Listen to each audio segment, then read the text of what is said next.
আসসালামু আলাইকুম রহমতুল্লাহ। প্রিয় ইসলামী ভাইয়েরা, জুমার দিন ও রাতে দুরুদ পাঠের বিশেষ ফজিলত।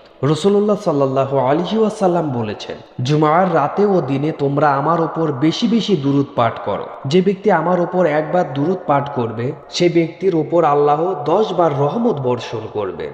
সুবহানাল্লাহ। সংক্ষিপ্ত দুরুদটি একবার শুনে নিন। আল্লাহুম্মা সাল্লি ওয়া সাল্লিম আলা নাবিয়্যিনা মুহাম্মাদ।